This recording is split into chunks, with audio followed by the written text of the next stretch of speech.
Let me know if you're in the chat. Turn my speakers up a little bit, get my microphone. Trying to get it together last minute here. Get my little buffer for the microphone. Feel free to say hey. Charles is in the chat. What's up? I'm going to see who else shows up. And then I do have a little bit of an announcement that I wanted to make regarding the in-depth literature channel. So feel free to share the stream. See if we can. I'll be happy if we get 5 or 6 people in here tonight.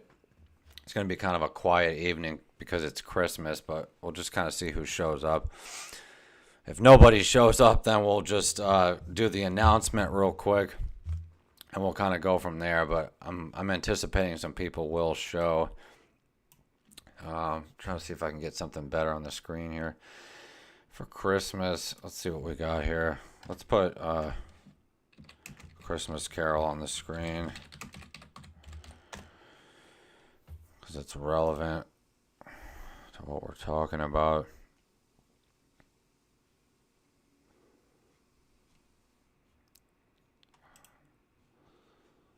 See if I can find a good picture here that we can use. See if we can find a cool one here. This one's kind of cool. This one's cool. I like this one. We'll see what we can do with this one. Just move this out of the way. Hello, 4 people. We got 4 people in the chat. I'm just going to download this picture so that we can use it. To have a nice little background. Hey, Kale. How you doing? Merry Christmas. Feels good saying that to somebody. Hope spam the chat with Merry Christmas. Even if you don't believe in Christmas, we're kind of in the Christmas spirit here. So let me see if I can figure out how to do this here. Move this shit out of the way. I'm just going to screenshot this real quick so I can have something to put on the screen. File, save as. I just told Charles that we have a little bit of an announcement here I'm going to make. I'll just put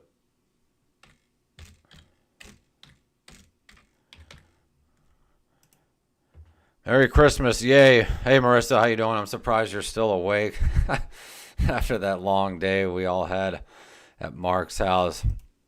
What a great day. Let me see if I can find this. Or maybe we'll just put this up. Do you guys like this picture? This is kind of cool. That's a little too hokey. We'll put this Charles Dickens Christmas Carol picture up. I'm going to zoom this in a little bit. I can't see what it looks like yet, but let me know if that looks good. I'm going to put it on full screen mode. So that should look pretty cool. We love kitties. Yeah, we've had that. You know, my dad actually used to use this computer with when he was teaching at the university. For some reason, I just gave him this screensaver. But I just want to wish everybody a Merry Christmas and, you know, talk a little bit about some of the plans for this channel as well as the Andrew Marlowe channel. I was actually going to broadcast on there, but I couldn't figure out how to. You got to set the software up and put the stream key in and all this kind of bullshit. So I'll have to spend some time doing that on the next, you know, go around. But I do have this $100 Amazon gift card that somebody gave me for Christmas, and I'm actually going to take book recommendations. So if you want me to review a book on in-depth literature, it could be poetry, it could be history, it could be a novel. You know, try to come up with something that you think I would be interested in. Don't recommend, like, I don't know, a Star Wars novel. I mean, I would probably read it, but if anybody wants to put in some book recommendations, I'm going to, this for the first time ever, I'm going to specifically curate a viewer inspired, you know, book review series. You know, I'm not going to be able to read all the books at once. Lord of the Rings, yeah. Luckily, I don't have to buy those. I have the entire Lord of the Rings series. We just haven't gotten to it yet. But I am going to write that down so we can take note of that. But let me know what you are interested in me reviewing or just one of your favorite books, even if you don't want me to review it, but it's one of your favorite books, I'll probably read it and review it. But I'll put Lord of the Rings down here. Obviously, Tolkien. Read them. They're amazing. Yeah, it's been a minute. I read The Hobbit, obviously, and then I read, Fellowship of the Ring. Tweak by Nice Shelf by Nick Sheaf. Great book. All right, let me write that down. Tweak by Nick Sheaf. Pillars of the Earth. Nice. That sounds really interesting and esoteric. I could be wrong. Pillars of the Earth. My dad actually recommended a book earlier too. Ken Follett. So this is going to be cool, like, because, I can talk to the cows come home about Thomas Wolfe or Dostoevsky or whatever, Jack Kerouac or Ernest Hemingway, but I think this is going to be interesting for the next 6 months or so on this channel. If I can do some books that you guys are interested in, maybe I'll get some more viewers and stuff. It's a drug book. Oh God. Why? Is it like a Chris Votes fucking hallucinogenic book, or is it like a heroin diaries book or something? So we did just finish Charles Dickens' A Christmas Carol, hence the background here. Obviously, the one that we read is a little bit different, and I'm well aware that my picture is covering up the title of the movie here. I haven't really seen this version, but we did read A Christmas Carol. You guys can check out the review, or the analysis rather, that we did of Christmas Carol. I posted it earlier today. It's a classic, like a heroin diaries. Okay, cool. That sounds really interesting. Have you guys read it yet? I mean, I know Marissa has read it. Have you read it too, Charles? Something rings a bell about that name, Nick Sheff. It's a drug memoir, but super. Okay, cool. A drug memoir. Who is he? Is he like what's his celebrity status or lack thereof? Hello, RNH220. What an interesting name. Merry Christmas. Thank you for joining. Hope you guys will enjoy the show. I'm not going to stay on too long. I want to overstay my welcome. He's clean and living a healthy life today. Very awesome. I'm glad to hear that. I think that's interesting because, he's an author. That makes sense. I just wasn't sure if he was like a rock star or like, whatever. So that's why I asked. That's great. He's an author. Obviously, because he wrote the book, so that's really great. But we're always like kind of bombarded by these rock and roll memoirs, Slash or Vince Neil or Joey Craig, all these guys and gals sort of glamorizing drugs. But it's nice to see, kind of like the Randy Blythe, autobiography called Dark Days, where he talked about his addiction, but he wasn't like glamorizing it he wasn't just like selling his addiction for book sales. He's written other books. Marissa says his dad wrote Beautiful Boy, and it was made into a movie. Okay, interesting. So his father has somewhat of a profile. Harry Potter, a fun read. Yeah, I troll Harry Potter, but what's her name? Somebody tell me the name of the author. I'm forgetting at the moment. But yeah, the Harry Potter books would actually be a really interesting esoteric avenue to kind of unpack, Harry Potter, or sort of unpack sort of more J.K. Rowling's. Yeah, and actually J.K. Rowling, I'm actually going to write that down. Now, you guys can still spam the chat with book recommendations. I think so far we've only had 3. So let's get 3 more. That'll give me, I can purchase some books on Amazon and get them here. And also, if anybody wants to donate to sort of fund this project or fund this channel or just fund my, life in general, feel free to hit up the Cash App. I don't have the links in the description yet, but you can just type in Andrew Marlowe Kermitas on Cash App and you'll find me. I'll post all the links later. But I think J.K. Rowling's would be interesting because she's almost nowadays perceived, or she's criticized as like sort of like this anti-woke person, like she came out against homosexuality or she came out against something or another. I'm not saying any of this is true, but she is sort of she's has a lot of controversy that might be worth unpacking. And I'm sure J.K. Rowling's is maybe potentially inspired by, Tolkien, the great master, right? The whole fantasy epic. But we also have sort of this other influence with J.K. Rowling's, which maybe could be like, she's got some strong female protagonists, which I think is interesting, Hermione and some of those other characters. But we also have sort of this journey of Harry Potter going off and, not necessarily being sold off to the elite, but he sort of goes off to, what's that big wizard, university, and he's sort of around all these. I love Pillars of the Earth.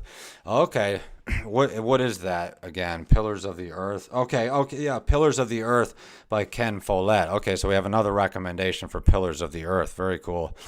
Yeah, Charles says, I think she pissed off the Skittles community. Yeah, somehow J.K. Rowling turned against, or the Skittles community. I use that term very loosely. I would say the progressive community turned on J.K. Rowling's, right? So we have, that we see a lot of that on YouTube, right? We see a lot of that with the cancel culture of the mainstream media, but it also bleeds into like the literature community. We have authors getting canceled too now, right? Renaissance Times. And let me just make sure I put this on. Okay, we're on live chat. That's cool. Okay, I'm going to write this down. Renaissance. That's one of the most difficult words for me to spell is Renaissance. Despite the fact that I've taken a dozen classes in Renaissance art, I could still have no clue how to spell Renaissance. Renaissance Times, Renaissance Times, Pillars of the Earth. Is that another title by that same author? It is amazing. One of my favorites.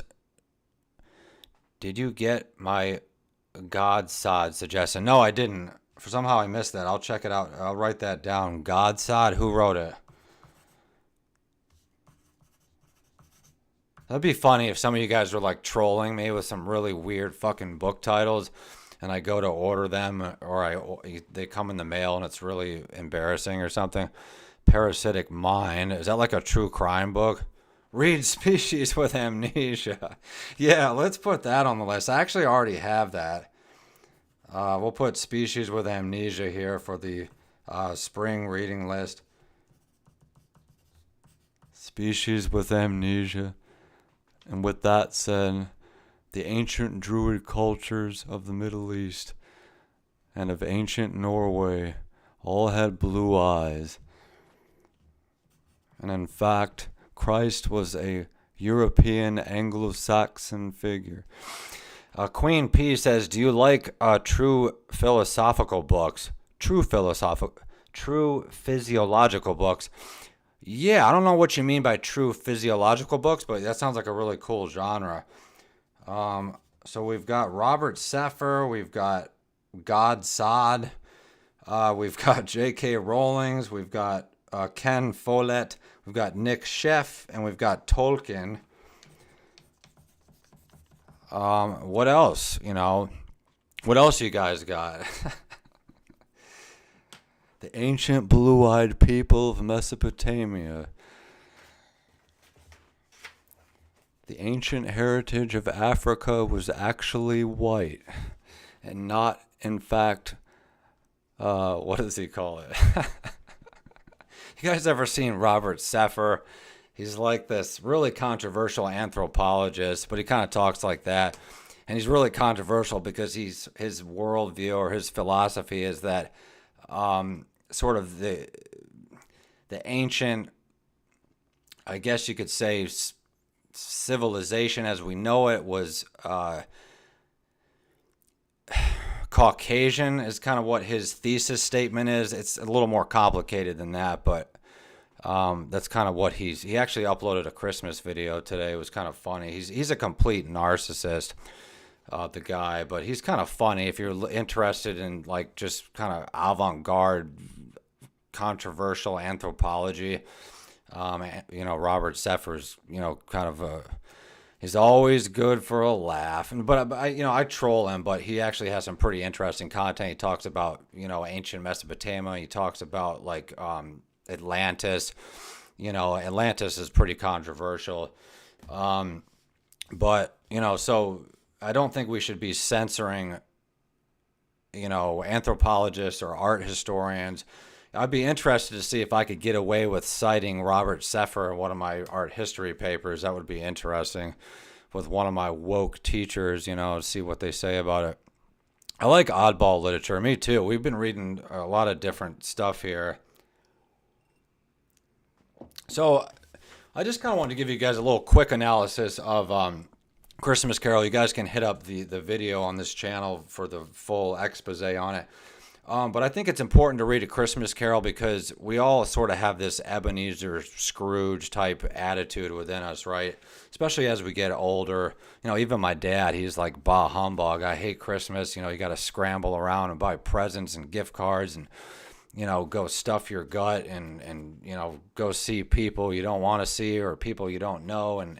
But that's part of Christmas, and that's part of what makes Christmas special is the fact that you sacrifice a little bit of put yourself out of your comfort zone, or you go see somebody that you maybe don't like, or you go face some old family drama or whatever the case is, or you give a gift to somebody, you always feel good about doing that. Psychological. Yeah. Do you have any references? Do you have any, like a title from that genre, Peggy, that you wanted to drop in the chat here? Atlantean Gardens. Yeah. Atlantean Gardens. So with Christmas Carol, it just kind of reminded me of, sort of my, and I know Marissa was kind of, we were loosely talking about this in the context of Charles, is like Charles and I sort of have this default personality flaw that defaults itself into negativity. And that's kind of what Ebenezer Scrooge does. He's just kind of like this negative Nancy type. He's kind of doesn't understand, he doesn't find enlightenment, or he doesn't find redemption in, doing good things for other people. I'm not saying I'm like that or my brother's like that, but I'm saying like he's a kind of a negative, he defaults into this negative mindset, and it's so important. What Charles Dickens is trying to sort of suggest to us is that we don't find happiness by doing something for ourselves, but what Christmas teaches us is that we find enlightenment and we find peace by making other people happy, right? And that's kind of like, everybody knows that old cornball, but it's important, especially around this time of year, and like personally with my family, we've had 2 deaths already with my extended Greek family. So I think in a lot of ways this book kind of like broke me, and maybe that's why I was kind of mentally detached from it. I didn't really want to read it, is because it kind of made me uncomfortable, because somebody, I think Newly Awakened actually put it in the comments, is that we all have this Ebenezer kind of Scrooge type of ideology within us. RN says, had to work today. Yeah, I would have been right there with you if I didn't ask for the day off like 2 years in advance. Deep read, Sybil. Okay, Sybil, I'll put that down. Sybil, if you could let me know the author. Dante's Inferno. Yes, I actually have a copy of that. Dante's Inferno. Hey, Chris Giovannetti. Merry Christmas, Chris. Merry Christmas, Chris. That's a tongue twister. Dante's Inferno. So we got some votes for some nice old classics here, some old primitive, not ancient classics, but like Renaissance classics. And that's a gap in my, sort of literature knowledge, is like the ancient classics. I'm just kind of now coming around to Shakespeare. I've been reading Shakespeare for a couple of years.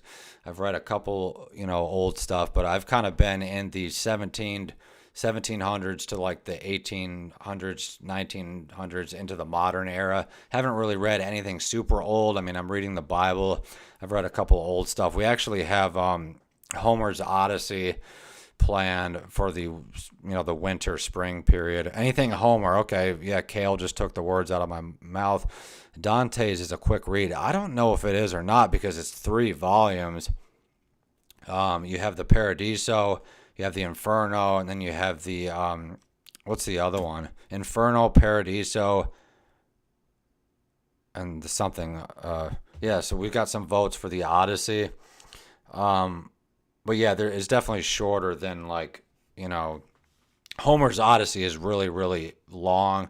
And I think the Paradiso or the Inferno, Dante's Inferno, I actually want to read John Milton's Paradise Lost, which is like sort of a more esoteric retelling of the Bible too. So that might be interesting. They're all small books though. Yeah, maybe they are. Maybe just the editions that I have are rather lengthy. I could actually go grab them. But maybe first we'll talk about. So we talked a little bit about A Christmas Carol. It's and I talked about this in my video. A Christmas Carol is almost like a Christmas cliche, right? And I think that's part of the trouble that I had reading it was it's kind of so cliche and everybody talks about it, but it's definitely worth reading. And I think next year we're gonna read it again and try to extrapolate even more of the esoteric themes from it. And just real quick, we're also reading some of the, have not read Paradise Lost. Yeah, I haven't either. John Milton has a pretty big reputation, so we should definitely try to cover him. We're also reading the short stories of Thomas Wolfe, which is actually pretty amazing. And what's interesting about Thomas Wolfe's short stories is that he takes on the first person narrative. He just writes about all these interesting, beautiful, haunting things. Like we're just marking this up to shit. And just I think you guys should definitely read Thomas Wolfe if you have this sort of existential questions or existential longing in life. If you have unanswered questions about death and love and all kinds of stuff. And we're also getting into we're on page 480, so we're almost like 500 pages into Alexandre Dumas, The Count of Monte Cristo, which is awesome. I was researching Alexandre Dumas today, and he was actually a mixed-race French man. His mother was a slave, and his father was an aristocrat, but he was actually able to sort of climb the upper echelons of society and joined like the military and stuff, and then he became a writer. And then he had I don't know, dozens upon dozens of affairs. And he was like a spendthrift. And then towards the end of his life, he actually got exiled because he was in debt to the creditors and they were threatening to lock him up in a debtor's prison. Book of Enoch, or on Next Level. Yeah, what is the Book of Enoch? Is that like ancient Mesopotamian literature or something? Am I anywhere close with that? My dad's favorite bar was called Monte Cristo. That's so awesome. She's joking. I think about Dante. Okay. So anyway, that's Alexandre Dumas. Just he was like a complete dandy, like pimp type character. Probably not a very nice person, but he did father some children. But this is like kind of similar to A Christmas Carol. This is like a story of redemption, but it's like not really contained within the Christian worldview. It's just like complete revenge. There's a little bit of esotericism, a little bit of Freemasonry, a little bit of Christianity, but it's just a complete page turner. Like I've only been reading it like maybe a month, so don't be alarmed by the size of it. It's just super entertaining, and you really want to see what happens with Edmond Dantes and Mercedes and Danglers, and I plan on watching the movie with Jim Caviezel as well. And we're actually getting through this book by Harriet Jacobs that we talked about, Incidents in the Life of a Slave Girl, which is, a social critique, commentary, attack on slavery, but it also talks about how slavery is not only obviously bad for the enslaved people, but it actually puts the European or the white society and the elite society also at a disadvantage, which is interesting. So it's kind of like, maybe 1800s woke literature, right? And we talked about how we're going to juxtapose this with the Booker T. Washington book, Story of the Negro. So as soon as this is done, I'm actually taking my time with it because it's actually quite dense. But this woman escapes from slavery, and she's sort of belabored by her slave master, sexually and stuff like that. So we have a lot of stuff to unpack there. And also, we have another project that we're working on, which is sort of the Charles Bukowski project. And I'm not sure how far it's going to go, but as you can see, we pulled out our Charles Bukowski books because I'm interested in Jane Cooney Baker, who was Charles Bukowski's, original muse. That was that really alcoholic woman that he lived with for like maybe 8 or 9, 10 years, and she died of a ruptured stomach ulcer from drinking alcohol.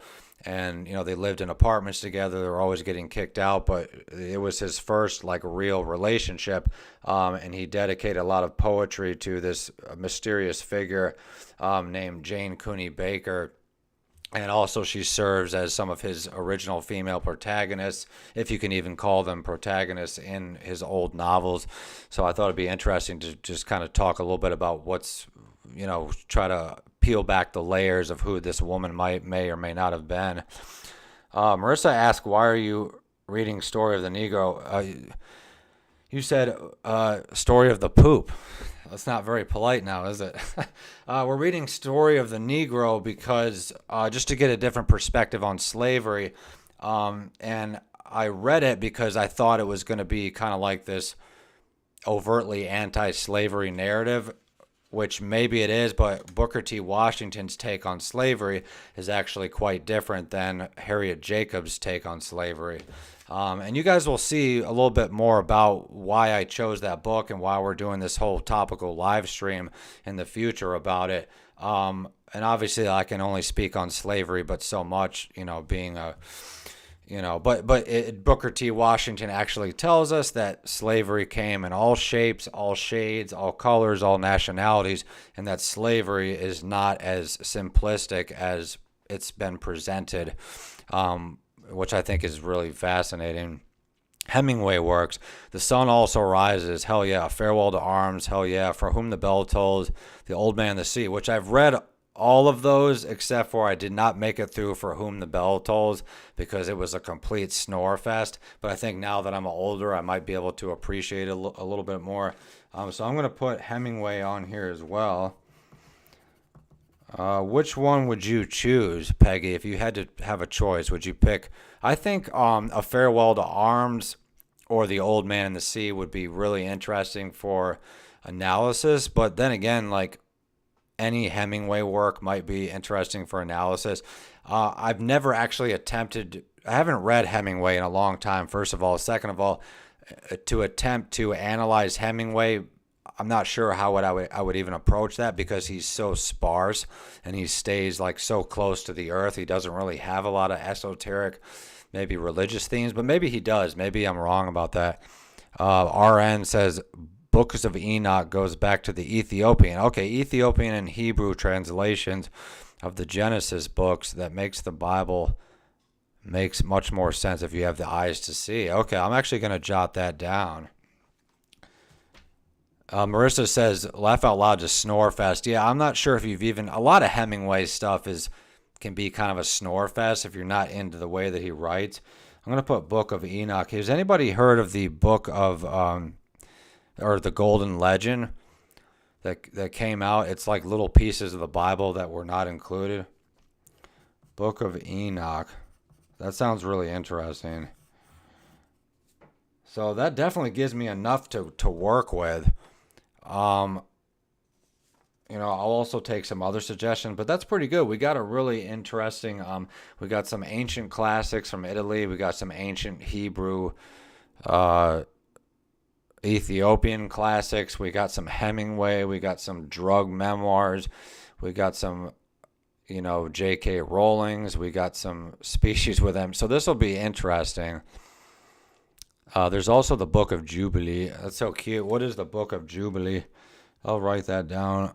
Is that sounds like a very festive book of Jubilee. So as far as all the books that we're reading, that's pretty much it. I probably might have to I always say I'm going to slow down, right? Because I get so overwhelmed with all these books, but I just like keep finishing one after the other. Lord of the Flies. Yeah, I have a copy of that on paperback, so I'll write down Lord of the Flies too. Remember Lord of the Flies, Charles? They like tried to make us read it in Wellwood and shit. Does anybody remember the novel called Aerosmith? But it was like spelled like an arrow, Arrow, Smith. That's where Aerosmith actually got their name. I'd be curious to read that novel to see if there's like any esoteric deep state connections. It's part of Genesis that was left out of the original canon. That's so interesting. That leads me to my next question. Read Night. Very quick, and you will cry. Read Night. Who's the author of Night? Make sure you guys are letting me know the authors. By Elie Wiesel. Okay, sounds like a Jewish author. I'm open to it. Elie Wiesel. Yeah, we definitely had this like books like Lord of the Flies, and books like Catcher in the Rye, and books like they have these. I don't want to go down a conspiracy theory rabbit hole, but we have the connections between the guy that shot John Lennon and Catcher in the Rye, and even Lord of the Flies has like esoteric connections to certain individuals in society. So there's definitely some pre-programming that was going on in the school systems, even with on a literature basis. They were like feeding this like sort of like. And I use this term, I'm just kind of riffing on like some of the other guys that I watch, but sort of like deep state, esoteric literature, like propaganda. 50 Shades of Grey, somebody says. Did you ever read the series of Unfortunate? I remember that. Wasn't it like a kid's series or something? I think my brother remembers that. Series of Unfortunate Events. I'm going to write that down. But I remember some of the stuff they were trying to feed us in middle school and high school. It was definitely like, maybe the teachers didn't know it, but it was like, deep state, occultic, esoteric, proto, just chaotic literature they were feeding us. I would be interested to do an analysis of 50 Shades of Grey. I'm just going to write it down just for the hell of it. And I think my perceptions of 50 Shades of Grey could be completely off, but I do suspect that it's some type of upper echelon agenda to promote, sex degeneracy in the lives of people. But on the other hand, that's actually a big genre that has been going on way before 50 Shades of Grey, that supposedly there's like this sort of like this philosophy that men are stimulated by, or let's say it like this: men are aroused visually, like visually by videos and pictures, and there's this philosophy that women are more aroused by reading erotic literature. I don't know if that's true, but it seems to be kind of the consensus, and that's maybe why they unleash these BDSM books to the female masses or the female mainstream, just to kind of, and somehow by proxy, like program them or influence them in some manner. But of course, I think if you want to do something kinky or creative or fucked up, you don't really need a book to tell you to do that. So it's not like I'm blaming the books, for anybody's kink. We all got kinks, which is cool, but I do think there's maybe some type of agenda to just to promote degeneracy in the adolescent sex community or whatever you would call. I don't even know how you would describe that, but read it to us, 50 Shades of Grey. Maybe we'll do like a live reading of 50 Shades of Grey. I was actually going to do a live reading of Christmas Carol, but it would have taken like probably like an entire day. But maybe next year I'll prepare for it. I'll just practice it and see how long it would take to read. It would probably be like an 8 or 10 hour live stream, but maybe we could just, next year, we'll just read Christmas Carol for like 2 days straight or like all day, and it'll just be like a live stream. Anne Rice's The Witching Hour was sexy. I've heard of Anne Rice. Yeah, she writes about the vampires and stuff, right? Didn't she write a couple books about Ted Bundy or something too? I'll write that down. I've actually got my dad reading a Stephen King book too. My dad's like kind of particular and a little bit picky about what he likes to read, but it's hard for me to get my dad to actually sit down and read something. Hemingway is how one, yes, any Hemingway is how one perceives. Yeah, that's what's interesting about Hemingway is that there's not a lot of overt like religious or esoteric themes. I think there's a lot of moral themes. And also Hemingway is I'm kind of eating my own words here because, Hemingway came from this sort of elite family and his mother dressed him up in women's clothes. And, so we've got a little bit of that going on, which was part of how the reason why Ernest Hemingway struggled with his masculinity. There's even rumors that he was engaging in all kinds of, homosexual stuff, and that sort of thing. And then he actually wrote a novel called The Garden of Eden, which is about this man and this woman, but the woman is starting to transition into becoming a boy, which is really odd. And it was actually published posthumously after he died. But I remember I was obsessed with that novel, like way back in high school, just because he was playing with gender bending and stuff, which I think is really interesting. That's a great idea, Andrew, to do that next year. Yeah, that would be cool. It would take all day. Kale says, I don't know about Ted Bundy. Maybe I'm thinking of the other author that was, there's like this true crime author that was actually loosely associated with Ted Bundy. And then after Ted Bundy came out, of course, she wrote a book called The Stranger Beside Me, as if she didn't know anything about Ted Bundy. If we start talking about Ted Bundy, we're going to go down a whole nother deep state rabbit hole. We'll have to save that for another time. The vampires and mummies. Yeah, she writes about, Anne Rice is famous for the vampires and the mummies and all that stuff. So we've got a lot of material to work with, so that's partly the reason I went live. I'm not going to stay on here too much longer. Just kind of wanted to hang out with you guys for a couple of minutes and take some recommendations. You guys definitely rose to the occasion. I've got a whole list on the front side of the page here, as well as the back. And some of these I actually already have, but some of them we're going to use the Amazon gift card to order these from. And just real quick before we do get off of here,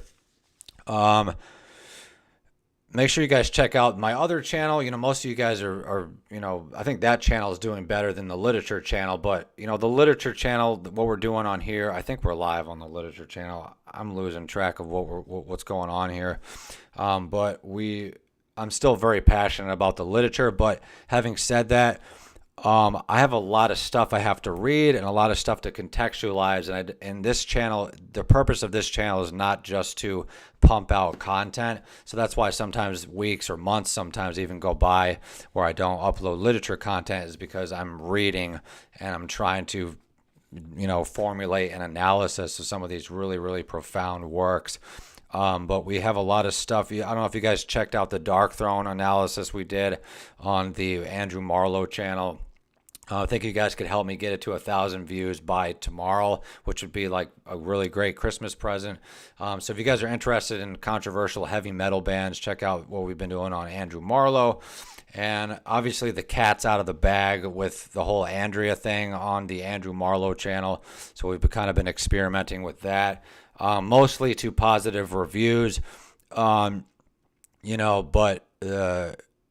I'm still kind of working through the whole process of Andrea and how she's going to manifest herself on, in my content and all that stuff. So, RN says Ted Bundy was a psychopathic genius. I know a nurse that had him on her psych unit. He was an intelligent and charismatic. That's so interesting. I'd like to get you on the show sometime so you can tell us more about your friend there that was associated with Ted. But that's crazy. Not every day you know somebody who knew somebody that knew Ted Bundy. Remember Zac Efron as Ted Bundy? Yeah, that was... Did you guys see the Zac Efron movie with Ted Bundy? He actually did a pretty good job as Ted Bundy, but the way that they constructed the narrative was a little bit limited. But it was kind of creepy because it was they sort of took like this woke stance, like with this, like where the anti-hero is like, or they'll like personify the most vile human being and make you think he's actually innocent. But by the end, we get this confession from Ted Bundy, and he's like behind the telephone, glass wall, and his girlfriend comes in there, and it's a very disturbing scene, the way that he kind of confesses to her that yes, he was the one that did the murders, but the entire movie was making you think Ted Bundy might have been innocent. So it's kind of like the Marxists are kind of fucking with you a little bit, I think. Charlene is coming to a stream near you. It was my favorite psych instructor. That's so interesting. Yeah, that's what people said. Ted Bundy was very charismatic. He had a lot going for him. He was, living a double life. And I actually want to unpack this other book by Dave McGowan, who actually wrote the weird scenes inside the canyon about, the elite upper echelon conspiracies within the, the Laurel Canyon music scene. But he actually wrote a book about serial killers, which I think is going to be really interesting to look into as well. It's called The Politics of Serial Murder, I think. And he talks about how Ted Bundy and, Ed Kemper and Jeffrey Dahmer and all kinds of these figures, these monsters that we see in society, have connections to other entities or other, movements or other people that it's worth unpacking. What's this Ted Bundy movie called? I forgot. It was on Netflix. I can look it up real quick. If you like Zac Efron, let me see here.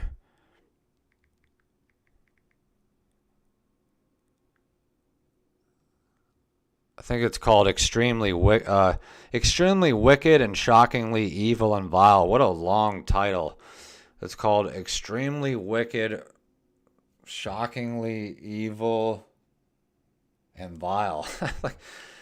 So I guess maybe if you read the title, they weren't really like telling you he was innocent, but the whole way the movie was constructed, it came out in 2019, it was sort of like flirting with the idea that Ted Bundy might have been innocent. And I think on a conspiratorial perspective, he may have been programmed to do some of the things that he did, because it makes you wonder, like, how do these serial killers, I'm not saying this applies to all of them, right? But how do these demented monsters and these, perpetrators, how do they get, like, we talked about the whole fucking thing with, Israel Keys, right? And he was like the most unprecedented serial killer that ever existed. If you guys really want to research some weird shit, look up Israel Keys. But somebody like Ted Bundy, how do they get away with this for like 15, 20, 30 years, right? Do they have accomplices? I think it's possible. Is somebody programming them or conspiring with them to let them do this or let them get away with it? Or are they maybe doing research, like they're creating these monsters and then they kind of unleash them, and then they kind of do research and they pretend like they're like, trying to solve the case, and eventually, they arrest them and they sacrifice them or whatever. But I've always wondered that, like, how do these people get away with all this? It's kind of uncanny. So that's kind of my loose perspective of, he was another evil son of a bitch. Yeah. Intelligence. Yeah, that's exactly what we're talking about. I kept saying like esoteric deep state, but it's more like intelligence and mind control and like what do they call that? The MK Ultra type thing. So that's a good place to end the stream. Thank you for joining, guys. Hope you guys have a Merry Christmas. I don't want to keep you guys too long. I really appreciate you guys hanging out with us tonight. Make sure you guys, share the replay, give it a like or whatever. What's up, Macy? Thank you for joining. The Song of Achilles is good. Yeah, what is that? Is that a book or a movie? We've been talking about movies and books and all kinds of shit, so I'll write that down, though. The Song of Achilles. It does sound familiar. It sounds like a Homerian type thing. So that is the Christmas live stream. I had a really nice Christmas. Charles and Marissa invited me over to her brother's house, which was really nice.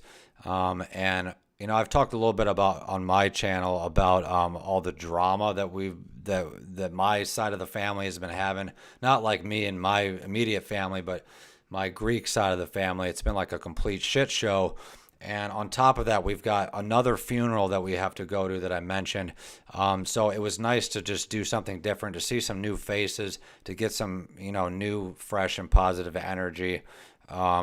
And just start a new tradition, perhaps, and that's kind of what reminds me of the Christmas Carol thing too, because by the end of the novel, Ebenezer Scrooge is able to kind of start a new tradition, and he kind of sheds his former life, he sheds his former anxieties, and we see this metamorphosis of a Greek mythology. Somebody says, what was the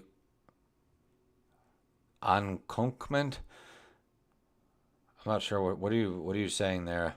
What was the announcement? The announcement is Charles said, what is the anakama? It sounds like an Egyptian word. What is the anakamachamant? The announcement was the fact that I wanted to take some recommendations. So that was pretty much the announcement, which we got through earlier. Merry Christmas, everyone. Thank you for joining. And I should just zip up my mouth because I'm talking too much already, and this will never end if I don't nip it in the bud. I really appreciate you guys hanging out. Hopefully I inspired you guys to read and maybe just do some more research on some different things. And yeah, thank you so much. Have a great new year. I'm saying bye for now, but I'll be making some content very soon for you all. We do have some interesting heavy metal stuff planned. We also got the Andrea content planned. We got the book content planned, and I do want to get back to the life updates. So that is it. If I can figure out how to get out of here. Here we go.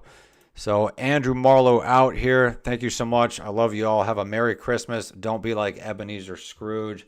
And God bless you all.